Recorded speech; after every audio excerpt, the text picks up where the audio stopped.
I'm very happy today to have a woman here with me. We met through mutual friends and an organization that brought all CEOs and entrepreneurs together. And Hooman was, I use this word fantastic. And I think people understand that when you're in the room with him, you want to be around him. He's very calming, emotionally intelligent, and I want to make sure that I get this correct. Your last name, we go by, I know your website is Gaz Coaching. Is that correct? Okay. Yeah, And then exactly. your last name Very is good. Ghazanfari. Is that right? Yes, Yeah. beautiful. Hey, okay. Okay. Hey. So you've been a retired fire captain for 25 years and you're in California now. You're based and you work for the Sacramento Fire Department, the area division up there. Yes. So I was there. I was there 25 years. Retired about 3 years ago, almost 4 years ago now. And along the way, I transitioned into doing coaching. Initially, I thought I was going to be mentoring young candidates trying to get into the fire service, and then that eventually morphed into coaching and then executive coaching when I wanted to work with people who were professionals performing at a high level, which I still do that. And I'm also a life coach to people who reach out for my help. That's awesome. And you have a master's, don't you, in I do. executive coaching, right? Which is phenomenal. I mean, that in itself, anybody that has to go through any type of education, the higher you go, they know that it takes a lot of endurance and just commitment. So, and then you're with the International Coaching Federation, the ICF, and I know that you've worked with clients all over the world. So I want to learn more about that and just your ability to make executive decisions on the fly. Because I know that when a trauma of any sort comes in, if you're in healthcare, it could even be in IT. If everything goes down or all the lights go down, electricity, you got to make decisions quickly. But you had lives on the line so many times for so many years. So I definitely want to dig in deeper. But what brought you to the space to want to lead and to coach and to be a mentor and also bring back emotional and mental health to clients, to patients, to people, to the community? Yeah. So first of all, thank you for having me, Dr. Yay. Carrera. It's a pleasure to be here. Danielle. Yes, you call me Danielle. Okay. You mentioned trauma. Trauma is something that I've dealt with since very early in my life. And so it was something that I experienced at a very young age. And as I got older, I started to learn how to cope with it. And of course, I didn't have a lot of direction, a lot of guidance on how to cope with it. So I had to learn some of the stuff on my own of how to just sort of navigate life without any sense of direction, which eventually led me into wanting to help other people and guide them through some of the stuff that I'd been through as a coach. But initially, I decided that I wanted to make a difference in other people's lives the way I wish someone had been there to make a difference in mine when I was younger. And so I was looking for ways to do that. And, my early adulthood years, there's a little bit of a lack of direction. I think at one point my brother suggested becoming a firefighter, and it just seemed like such a distant thought for me. I couldn't picture it. But then through some of the reading and personal development that I did, I realized you got to picture yourself doing it, even write it down as a statement and just look at it every day and just remind yourself that that's what you want to do. And for me, it was at the core of who I was, especially given my past. When you go through something like that, people go in different directions, right? Some people, it makes them very angry and they're through with life. And then you get people who try to numb out from it, which I did some of that too for a while, two different things like, gambling, drinking, those sorts of things. But then some of us look at that and go, look, this was awful. I don't want anyone to ever have to experience anything like this remotely. And if they do, someone should be there to help them pick up the pieces. Someone should be there to help make things better on their worst day. And so that's what led me into my career in the fire service. And it was very important for me to, first of all, finish the fire academy and to even when I did, to make a difference, not just in the lives of the public that we serve, but in the people that I worked with as well. So I would try to make things better at the fire station, like organizing things or like doing food drives where we raised money for burn survivors. It became a career and a calling for me to want to help others and to have a lasting impact on people's lives.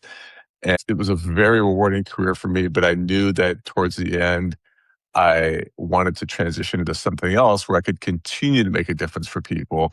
And then that's what led me into coaching. Non-judgmental place where there's no filter and I can just sit and listen to them and understand where they're stuck. And even then, we don't want to rush to provide the answer, right? Like the growth comes in the answer coming from the client. So even if I have a hunch that this is what's going on, someone's struggling with something, I still want to check in with them about it and ask them what their thoughts are so that they can voice it. And a lot of times I'm surprised by the answer. I mean, I'll be honest with you. Sometimes I think, well, I know exactly where this is coming from. Then come to realize that they took it a whole different direction than I thought it was Yeah, going to I go know it. based on their Yeah, own history. yeah. I think it impacts the person more too when they discover it themselves. So you're leading them. You know, you and I had a personal talk, and I was just talking, and then as I'm going through and telling you my situation, like little light bulbs went on, and I was like, oh my gosh, you just kind of would steer me a little bit or ask questions even. Mm. So those questions made me go a little bit deeper and then go way back into my brain and think, okay, why did I do this or say it makes sense? So Right. yeah. So when the person actually discovers it themselves, they can't be rebellious. And it's not like, oh, well, he told me to do this or this is what it is. It's Right. serious, right? So It's true. that. Yeah. It's Yeah. And that's I love how you use the word discover because we, I guess, as a profession, but I call them like discovery questions. So I'm approaching with curiosity and really holding that space with the client and allowing them to explore for them to really feel like they're in control and that they're steering the conversation so that when they come up with that answer, as you said just a moment ago, that Yeah. they feel empowered by the fact that, wow, I said that out loud myself. And a lot of times they'll make statements like, wow, I've never said that out loud before. Sure. And that can be very powerful too. And it's those aha moments that Mhm. for me give me goosebumps when I can see that light bulb go off when they're like looking away and then they Yes. come back to looking at me, even if it's on a Zoom. Those aha moments are very powerful. And that's the reward for me when I'm in that experience with the client. I think it makes them, like we both said, it heals them, from the inside out without somebody else actually spoon feeding them. And I'll take this. This is kind of funny because I have my degree in psych and then I went, forward to get my nursing and then my nurse practitioner and then my doctorate and so on and so forth. But I did a little stint in aesthetics and I precepted with a plastic surgeon. And I said, well, when the client or patient comes in, do you automatically say, oh, you want to fix this? Or is this what we're looking at? And he goes, never. He goes, let me tell you why. He said, I might see somebody come in that maybe has an enlarged nose, but that doesn't bother them. What's bothering them is that, you know, maybe they're flat chested and they're coming in that way. So you never want to pinpoint, is it because you're angry all the time? Somebody comes in when really you're going deeper and you're finding out where the anger is coming from. So they'll tell you that, and then slowly you can transition, right? So, and I learned that, instead of someone looking at her nose, she'd rather somebody see her pretty and look down and look at her figure. So it was just like, what's the perception of your client and what do they need to feel good and to heal and to address these unfortunate beliefs of themselves or why they're stuck or why they're depressed or why they have anxiety or anything like that. You're right. I know that you faced trauma when you were younger. How did you end up resolving that? What was your path? And then how do you start out or use all that and for your clients and start out giving them a foundation from what you've learned? Love that question. Love that question. So it wasn't until my mid 20s where I hit a low. I went on a road trip with some family members, and there's lots of just negativity in the car, and all the way down to LA and then all the way back. I got to the point where I realized when I got back, I can't take this anymore. And even then, it's like you can't just flip a switch. You got to do the work. And so I reached out and started working with a therapist. I'm still with that person today, and she has made a profound difference in my life and Wow. has been an inspiration to me from that age moving forward. With that being said, I I was coming up against something with therapy where it would give me relief and get me through the week, but there was still something there that kept coming back. Those negative thoughts, the negative beliefs, negative self image, all those things were still embedded. And so I kept looking. I wanted to try and find a way to resolve these issues. I don't want to say more permanently, but at least put them to rest so that they weren't a large part of my life. And about 3 years ago, I discovered psychedelic-assisted psychotherapy. And that really helped me on a different path of growth and healing than I'd ever experienced before. Now, part of that process is that you still continue to work with your therapist. The experience itself was a full day. And there's so much insight that you learn about yourself and the way your mind works and the way those experiences landed with you in the past. And even in the moment, there's a reconnection between mind and body. When we experience that trauma, in order for you to survive the trauma, your mind and body have to disconnect. Especially when you're shaken by something, you really have to disconnect to be able to rationalize, like, okay, I got to get out of this. And what's the path out of this room? Like, if this lion's coming at me, where are my exits? And so when you're able to do this psychedelic experience, it allows for you to realize, okay, well, that lion's not here anymore. I am safe. My mind and body can reconnect. That connection, that flow between the two, that is so essential to who Is it we a new are.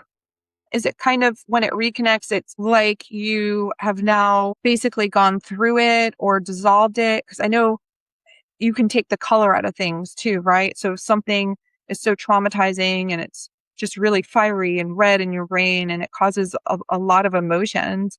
But as you go through this type of therapy, does it take the color out of it, make it black and white, and then kind of dissolve it?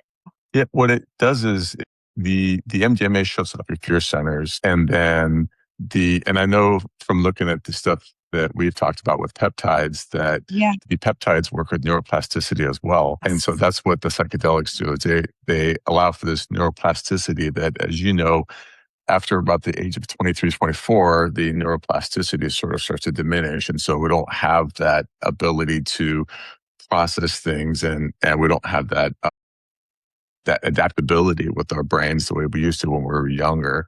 And so, what this allows your mind to do is sort of go back to those experiences with that neuroplasticity and rework some of those experiences so that there's healing involved and you're able to see that child who was going through this trauma as an adult, as your adult self, and even be able to soothe that child or understand that that shouldn't have happened, whatever the experience was, and then that allows for the healing to take place.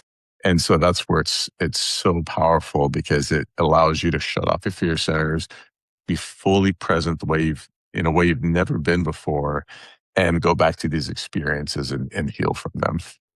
So it hits the BDNF. That's the brain neurotropic factor, and it regulates the emotional, the memories, almost repairs, brings you back like you said, but as an adult, right? And so you can Mhm. soothe that child. That's incredible. You know, it's funny. Eli Lilly Pharmaceuticals just bought out a huge pharmacy company that they are making the psychedelics so that they Oh, can interesting. utilize them. Yes. That's not a tip, maybe a tip for stock for Eli Lilly. Well, because they're just Right. expanding with everything, just even their peptides and such. But Mhm. they're usually the first to recognize the potential for future health, if it's physically, Hmm. mentally, emotionally, Alzheimer's, I mean, whatever it is. So just knowing that they did that is like, this is up and coming. It's happening, right? Amazing. Yeah. So it's so very cool. How do you get your clients? I know you have your website and your Instagram and all the social media and such, your speaking and your talks. I'm hoping that in the future that I can bring you on to Above Genetics and once a month that we can go live and that people out in the community can ask you questions and then possibly access you one-on-one for your coaching. I think it's so important. Everybody needs a mentor. Everybody needs a coach. I don't care how high you Yeah. are. I don't care how wealthy you are, right? How famous you are, whatever it is. If we look at so many of the quote unquote stars, they're a mess and they look like they have everything, So I like to share that with my clients. I like to share it with my kids just because social media is showing one aspect of them being so happy and how that doesn't mean anything, right? Right. Being wealthy and all this other. So at every stage, I want people to be able to access you and know that you're available too. Yeah. And look, even when you are, let's just say, highly successful, those are Mhm. still high stakes, right? We see these examples all the time. I mean, just last week, there's a sports broadcaster, Tony Romo, that got a DUI. And like, I don't know the circumstance behind that or what's going on in his life, but here's Right. someone who's operating at a very high level, highly successful, very popular person, and yet still these things can become a part of our lives. And so it's, what do we do with it now that it's there? And there can be some things that creep into someone's mind when they've made a mistake like that. And some of it Mhm. is, how do we avoid situations and scenarios like that in general so that it doesn't impact our brand, it doesn't impact our lives? Sometimes you can see that train coming down the tracks and you can make a different decision. The resources are there, especially when you are operating at a high level and you can afford it. You can afford a coach. You can afford an Uber. You can Mhm. afford counseling. All these things are at your disposal. So why would you not take full advantage of them to be able to live your life to the fullest? Yeah. And I think that sometimes people just don't know where to go. So I think Mm. this will be great that they have this opportunity to meet you and Yeah. know that you're available at all aspects, wherever they're at in their life. In my book, it's Beyond Better Thrive. I live on the Carrera method is what I call my last name's Carrera. It just happens to be that's what I called it. But I look at there's 5 different pillars. So when somebody comes to me and they want to thrive, they're sick and tired of being sick and tired. Before I start anything, my number one thing, phase 1 is going to be your nervous system regulation. So I Mm. need to know what is going on in your home life, in your work life, who's your support system, because it doesn't matter what medications I give you, peptides, however we're going to go in and try and do all of this longevity, regenerative hype type things.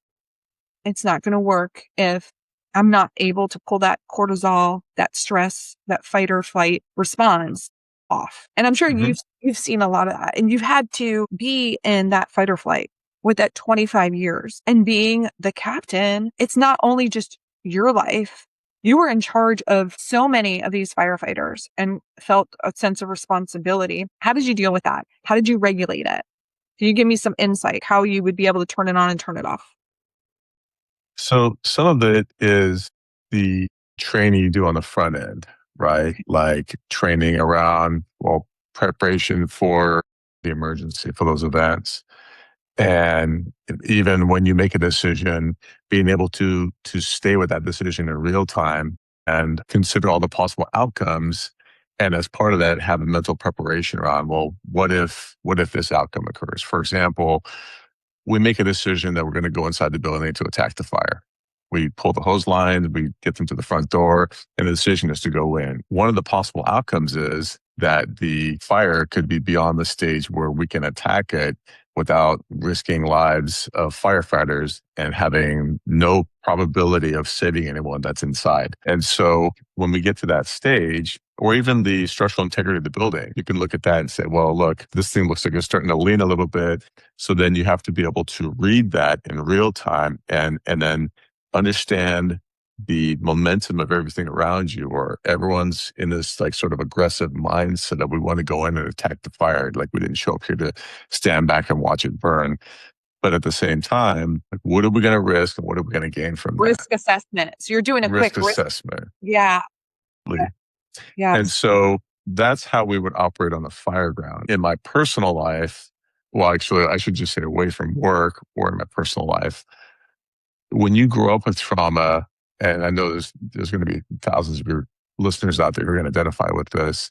When you grow up with trauma, fight or flight is a daily possibility. And so you go through life and you're just looking for that next danger all around you. So the mental preparation around that is the breathing exercises, staying grounded, accessing your thoughts and understanding where is this perception coming from right now that things would go completely sideways in my life, Right. because that can impact your decisions. And then being able to stay grounded and realize that, process that, can lead to clarity. And so that becomes the exercise for me in real time, is really being able to stay grounded, access my thoughts, understand what's running in my mind. That conversation is so important for us to realize in real time, what are the thoughts that I'm experiencing right now around whether it's a particular event that's coming up or something that's happened in the past that's sort of creeping back up. Why is my brain reminding me of this right now? Am I doing this to beat myself up? And if I'm doing that,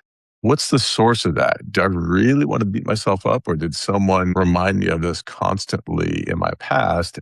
I think we learn in the healthcare field to compartmentalize Right. and to be able to put things, our own feelings aside, our fear, just be like, okay, I know this person over here, God forbid, what category are they in? Do we need to save them immediately? Or should I address this other situation? And you can walk in and assess, I call it assess the room. I would know, Mm-hmm. okay, she has yellow shoelaces on. The man over there, he's diaphoretic, sweating profusely. Okay, we have someone over here that's bleeding. Mm-hmm. And we're trained, we learn how to do this over years. And I feel that people from a young age, when they're distressed, they learn how to triage the room, calm down the angry father that's screaming at the mother, or get out of the way, or compartmentalize. And so once they're aware of what they did and how they dealt with their emotions, and they can now sit back and observe instead of absorb, then I try and I see that almost as a positive. And I tell them, I say, listen, you learned at a young age not to deal with these emotions. We can deal with everything in your past, but now the tools that you learned, let's use them as a benefit for future. Right. And that's kind of what you did. You were able to take all of this emotion, tons of dopamine, adrenaline, like everything was going, fight or flight. Where do I go? And you were, okay, what did I learn as a young boy? How did I survive? And it can go, it could go a bad way or it can go a good way, right? So you can go Mm-hmm. to drugs, you can go to Right. alcohol, gambling, whatever it is, but you chose to utilize that into something productive. And so I think people in the community need to know it's okay. The behaviors that you learned, we can use them, we can direct them, we can understand them, we can get rid of them. And just having the right coach, the right mentor to walk you through it. And you'll discover also yourself and it will empower you. So I mean, just hearing what you said, I'm like, I'm listening. I'm like, this is how you took control. This is what you did. This is how you grew and you were gratified, by helping others and taking the pain away from others. Yeah, and when we're on emergency incidents, even if you're working in the emergency room where you have someone come in into urgent care and you can tell it's an emergent situation, we click over to autopilot, right? Like Mhm. you've got to get through this, and then our training kicks in. As a paramedic, I had protocols. As a nurse practitioner, you have protocols. As a doctor, and so So that kicks in, and then you do the best you can to save that person, to revive them, to give them the care they need to get back to being in a condition of stability. Even when you're talking about that situation where you're assessing a room, like you have to disconnect from your own needs in that moment and understand where the danger is and really be able to process it in real time. And so coming off of that autopilot, and look, I see people who are still on autopilot, right? I mean, there are people that, because of their trauma, difficult childhood, they feel like they have to be on the go all the time, right? Some of them are working 80 hours a week, staying late. I've literally had a gentleman that reached out to me and he wanted to get help with his health and fitness. And I couldn't get the guy on the phone. He's too busy talking to clients and he didn't want to be bothered with it. I finally was like, well, listen, it sounds like the time, it's not a good time for you to work on this right now. But Right. it's sad because this guy needs my help.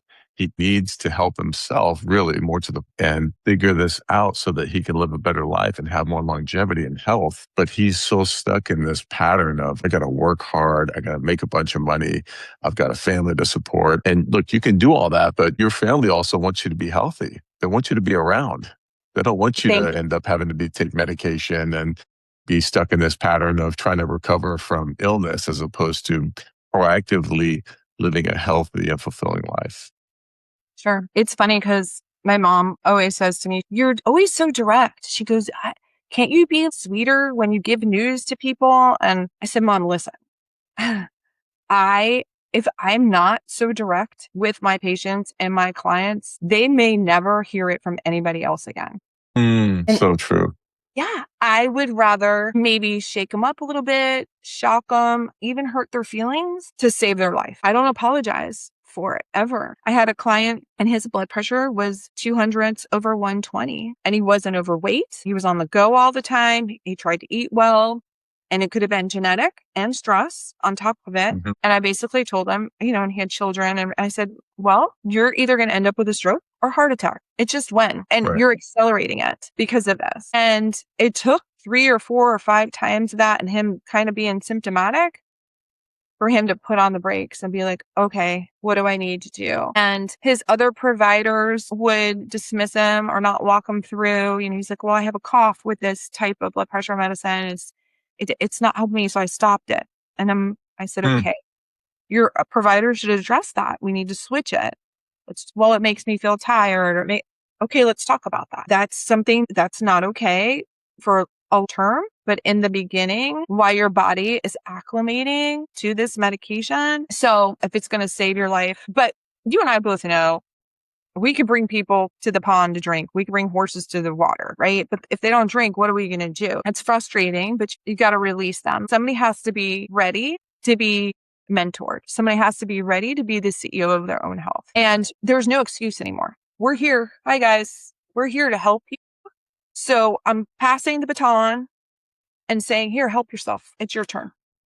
Yeah. People need the truth. People want the truth. They don't want you and I to sort of tap dance around it Yeah. or be fearful of, I don't want to hurt this guy's feelings, even though this is going to affect his health. They want us to be direct. That's my MO as well. I'm very direct with people, but in a way that's graceful so they don't feel like I'm judgmental or I'm insulting them. But my feedback, especially in the moment, especially when I hear that distortion in their perception of what's going on, I will call that out right away because you know, it, those moments are some of the most powerful moments. When you look someone in the eye and you tell them, look, if you don't resolve your blood pressure issue, you're going to be dead in 6 to 12 months. Does that make sense? Yeah. Like you're telling them that in real time. That's a very powerful moment for that person. It's like, and it should be, right? Because that's death staring you in the face. Sure. If they still don't respond to that, then as you said, that's on them. But at least we fulfilled our responsibility of telling them the truth and putting the truth in front of them so they can see it for their own two eyes. Sure, absolutely. Yeah. And just again, starting from the base, that nervous system regulation, that's our number one. We hit that first, right? Like, okay, what's going on? What's affecting you? What's relevant to you? If somebody said, what makes you different? as a coach? What's your thing? How would you address that? What makes me different as a coach is I've heard from different people. I'm a great listener. I'm listening to every word that you say. Mm. And you've experienced this from our I can, conversations. yeah, I can vouch. Like, Yeah. yeah, like our coaching is based on your thoughts, which are based on your communication with me.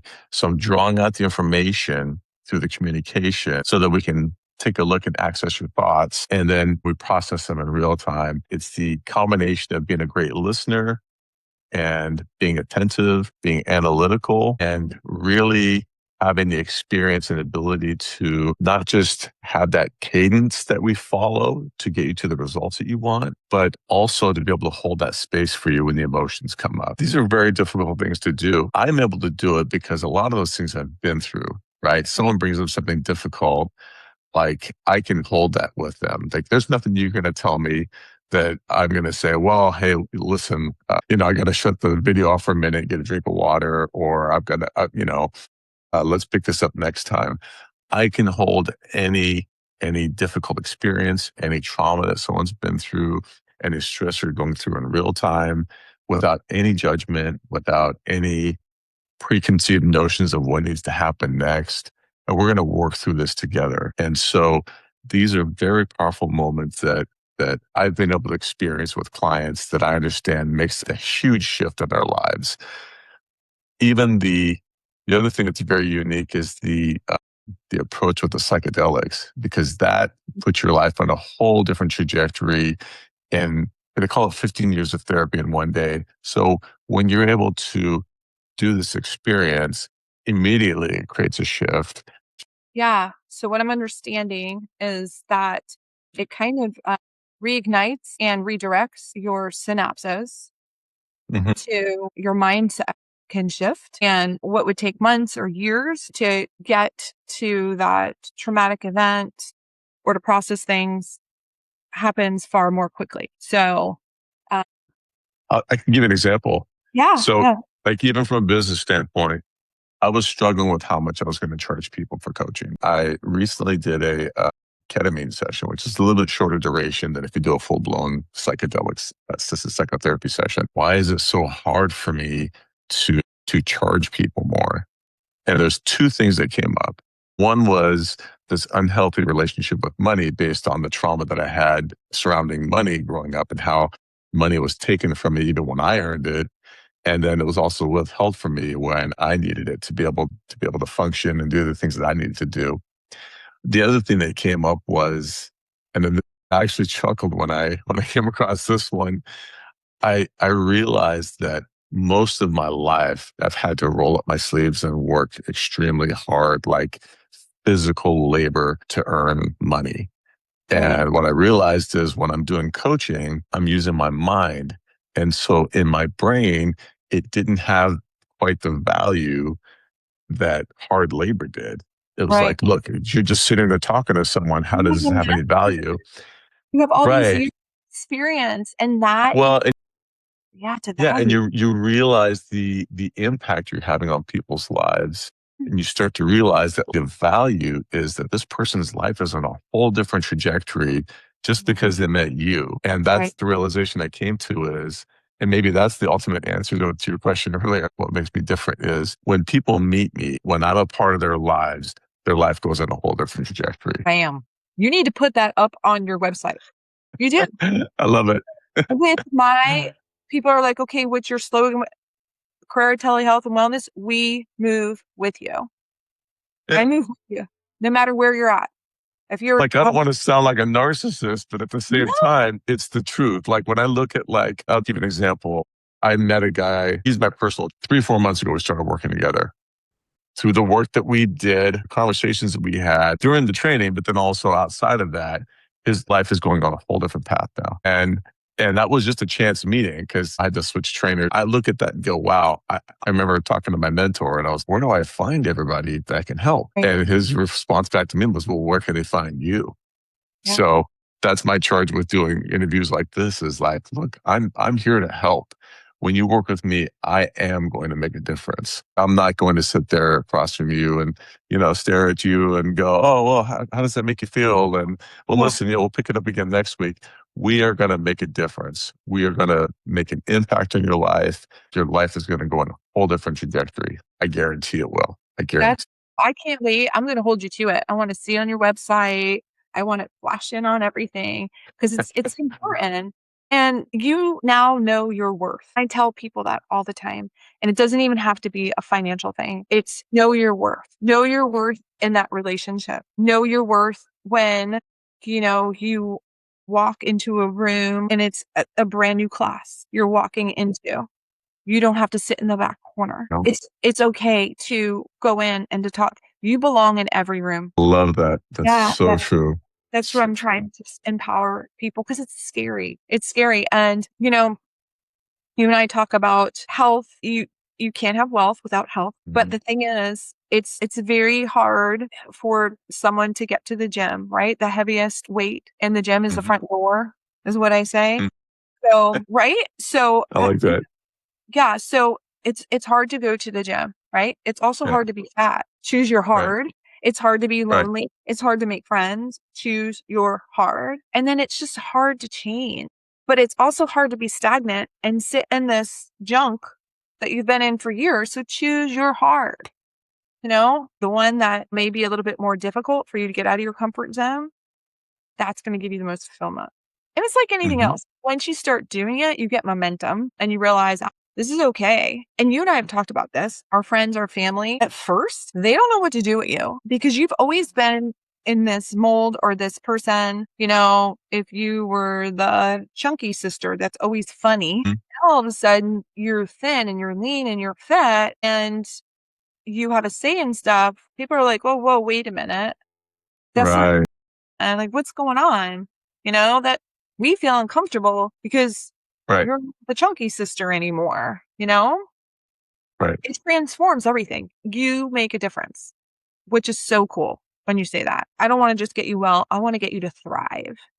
So there's all different levels and you can't go from 0 to 60 like you can in a race car. It's going to take a little bit of time, but we both know if you put the work in, you plant those seeds, things grow no matter what it is, good or bad. So be careful what you're planning. So, like when you were in school, when you were going through all this hardship and everything, but you're putting the work in, roots were growing, you're in this dark, cold environment. It takes a while for that tree to grow and then for it to bear fruit. So, if everybody Mhm. understood that, my kids, they see, oh, mom, you're doing this, you're doing that. Can I have this? And I'm like, do you remember me? Do you remember when you would come home from school and I was there studying or working or whatever? I said, this took time. You have to understand that. And with our clients too, we're here for you. We're going to mentor you and we can maybe even fast forward and accelerate some stuff. But again, it's going to be up to you to at least make the initial pull to get going. And then after that, we can help with the momentum. And I just want to say that we've both done this, but it speaks to your dedication to your patients, your clients, that you've done all this extensive training to prepare yourself to best serve them. And even as you said, with the masters in executive coaching and consulting, it's like I've always wanted to better myself. That's been a lifelong pursuit for me, is to continue to better myself and continue to explore the best pathways to do that. Some right. of it was through the psychedelics, some of it was through education, some of it was through meeting wonderful people. And so being a lifelong student of the game of life itself has, I think, served me really well. I try to share what I've learned and provide that service to them, whether it's people that I know or people in the general public. And so I see that with you as well, Danielle. You've worked so hard and put in so many long hours to perfect your craft and to learn what you know now that you're sharing with everybody. And you're absolutely right. This stuff doesn't happen overnight. People think it Yeah. happens overnight. Like, oh, she's so lucky. She has this amazing practice and Right. she's helping so many people. They don't see all the long hours when it's mom's night out and everything. You're staying home and you're cracking the books. They don't see any of that stuff.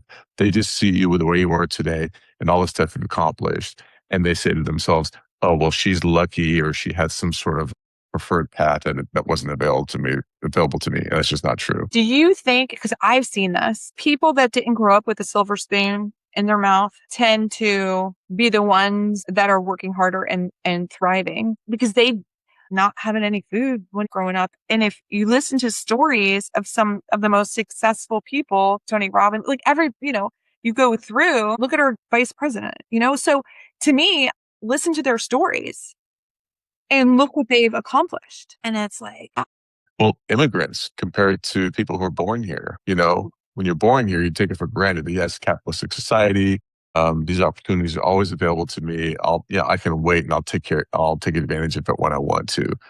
When you come here from another country and those opportunities were not available to you where you were, and you come here and realize, wow, I could open a business tomorrow and have it thrive and be able to make a living and quite possibly have it blow up and be something that's amazing. If I have the right idea, the opportunity is there in this country for everybody.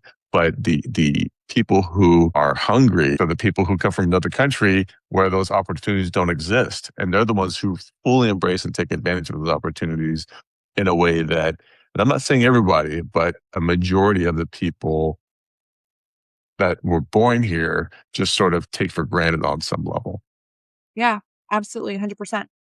And as we're in society now, there's so many opportunities for help and counseling and free things. But just in regards to getting better, mental health, emotional health is just as important as physical health. And just talking to you on this podcast, some of the peptides that have been approved or have come out. Oxytocin is one of them. When you're pregnant and you're going through labor and delivery, everybody is familiar with oxytocin then, but it also helps recircuit the emotional synapses. It releases GABA. It helps take back that feeling of being insecure or the post-traumatic stress disorder. So I've utilized that. And the best way is the nasal spray.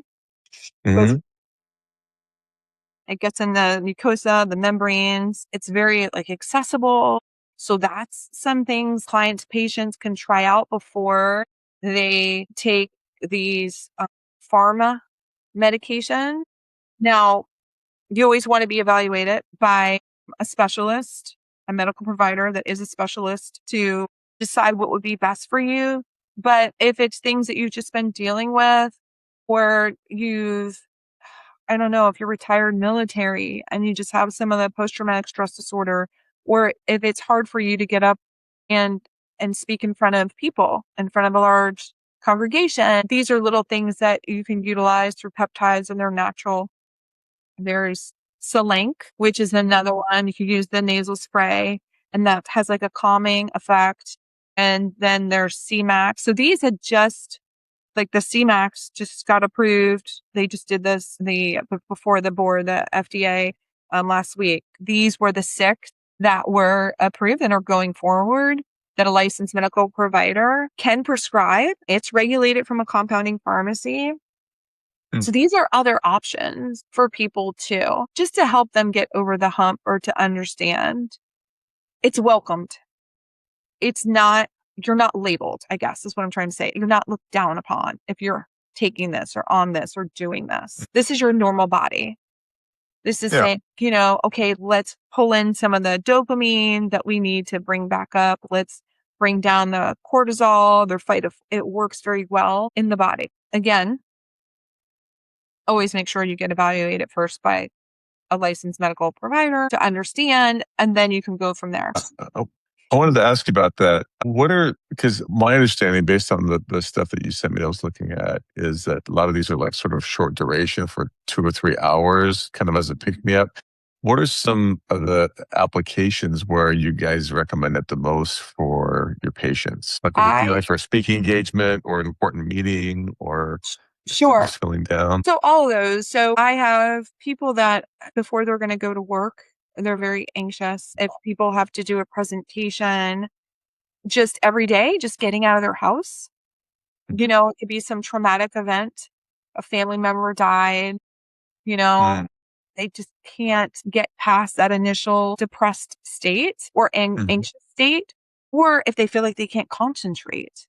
So the CMAX of Mhm. both kind of levels them off and helps them hyper focus, but doesn't give them, if they were to take like a speed like type of medication they use for ADHD, you have to be very careful with certain because it raises Mhm. blood pressures and things like that. It doesn't do that for you. So yes. So it lasts 1 to 3 hours. The onset could be within like 2 to 5 minutes and it's nasal. I like doing the nasal spray. So those are the Mhm. best because they're portable, right? You can take Mhm. them anywhere. It's fast acting, kicks in right Yes. away. It's quick. But there's injections. You could do like sub Q too, injections. But I think that would be the best pairing for a majority of my clients that I've seen. So if it's focus, if it's emotional regulation, those are other options for you. No, sunlight, you and I both know, is the best thing first thing in the morning to get out there. It's not just for the Mhm. vitamin D. It regulates things in your brain too. The melatonin, it wakes everything up. Tell me you don't feel good when you go out in the sun. It just Right. like Absolutely. it motivates you. If you live in a city or a state that's always rainy, the state that's always raining, yeah, Mhm. yeah. So if you're in that city or you're in that state, it's kind of gloomy. There's a high percentage of depression. So the number one thing Right. you and I both know to tell anybody, forget about any meds, anything. Get outside. Go for a Yeah. 5 to 10 minute walk a day. But my other thing is to have some type of meditation or prayer Mhm. and kind of keep yourself, confined in an area in a room where you can just process and you can self soothe and you can go through your day or what's going to happen the next day. Gratitude practice, that's huge. Start off with like a positive thought. Now I'm going to hit all this traffic and I'm going to be late. I'm alive today. I get to wear this really cool shirt. I get to see Miss Smith, like whatever it is. It just reroutes your brain. What kind of meditation do you normally do? I like to, like I said, the gratitude practice first and just Nice. think about I am so lucky to be living where I find something new every single day. Yeah.